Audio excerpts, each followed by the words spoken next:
Hello, everypony. My name is Quill. And I'm Theosaurus. And happy Hearths Warming Eve! Welcome back to My Little Pony In Depth, where we take a closer look at the lore and possible inspirations for the ponies and creatures we love.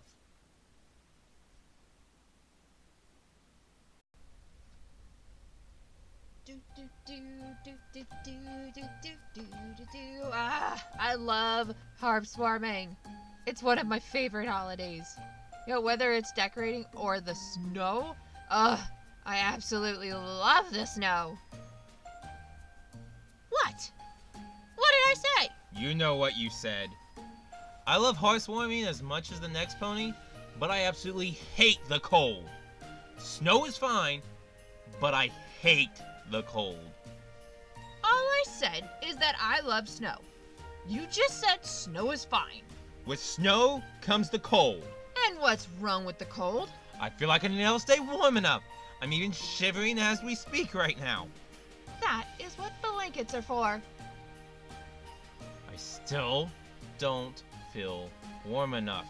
What? Okay, coats? Scarves? Do you realize that they have earmuffs for you now?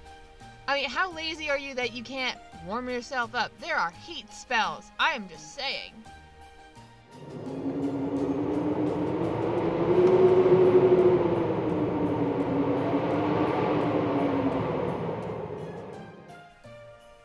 You know, if we aren't careful enough, I think we'll invite the wendigos into the house.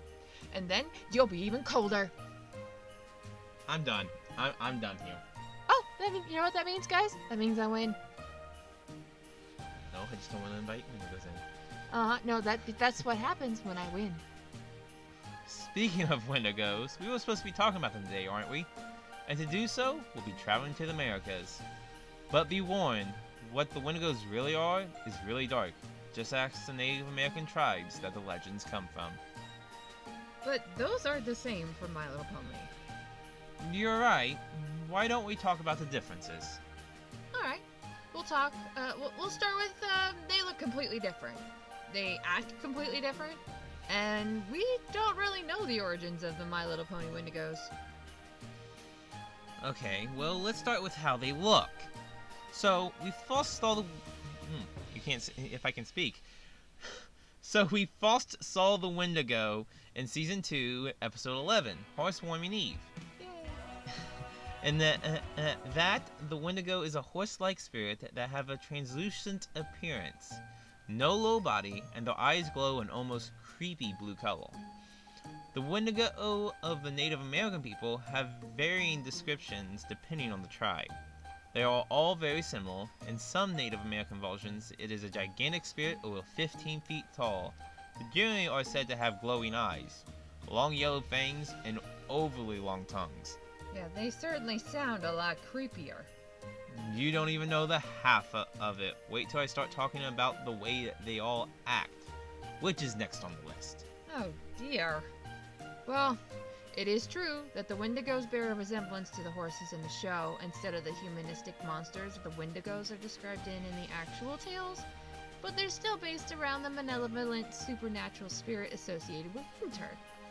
They are also associated with starvation and famine caused by the winter storms they call forth. Their howls are heard in several instances of turmoil during the shows. During each fight, the snow seems to become deeper and deeper with each passing insult. They only seem to gain more power when they feed off of all the fighting and hatred the ponies create. Their hunger was still unsatisfied by all the fighting from the three pony tribes. They even followed the leaders to the new land. If it wasn't for the fire of friendship created by Clover the Clever, Smart Cookie, and Private Pansy, they would have forever been frozen in that cold nightmare. Well, that is certainly a lot to take in, and the wendigo of Native Americans have a lot of similarities. Let's start with the ponies being frozen in ice. In one of the descriptions of the wendigo, it is said to have been made of, or had a coat of ice. However, that is only part of it. In all the lore of the wendigos, there are humans who through sinful means become a wendigo. In the one where they had the coat of ice, it was said the human was still alive inside the wendigo, in a place where its heart should be. I have a question. When it says a coat of ice, does that mean like an overcoat or like a full body coat? Because that doesn't really specify. Like the same kind of coat that we ponies have. Okay, so like a fur coat.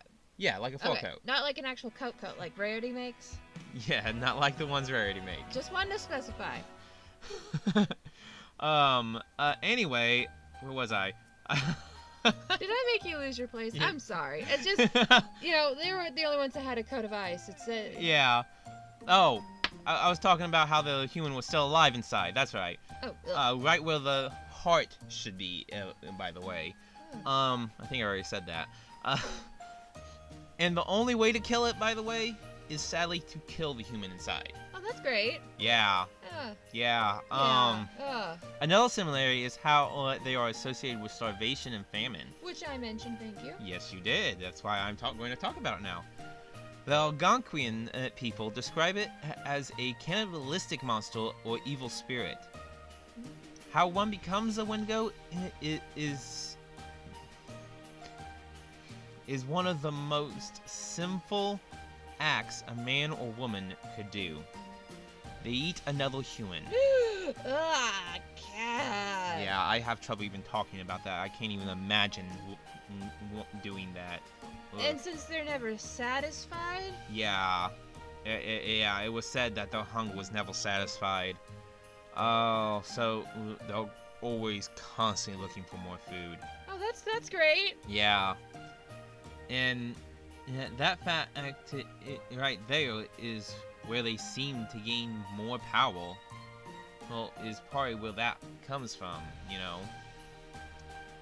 So the idea that in some lore that the wendigos became larger the more they ate, that tends to make me think they were never satisfied.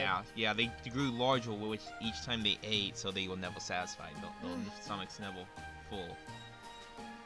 And sorry for getting all dark there on you guys, but I did warn you at the beginning of the video. Well, thank goodness they don't really exist. You know what? I suggest we all cozy under some nice warm blankets, drink some nice warm cocoa, and forget all of the bad stuff, because let's be honest, they don't really, they're not the same as the ones in the show. Although, they are spirit-like. Yeah, they are. Which, that coincides later. Well, anyway, the cocoa sounds good to me. Getting under the nice warm blanket, cuddling up to you, my love. I want marshmallows. Of course.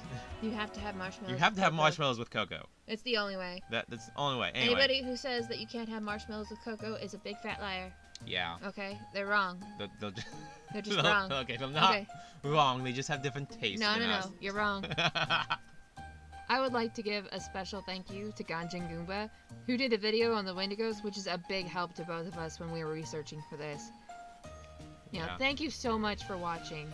If you liked this video, be sure to leave a like, and if there's something that you want us to talk about in a future video, don't forget to leave a comment below. Happy Hearths Warming, everybody. Bye!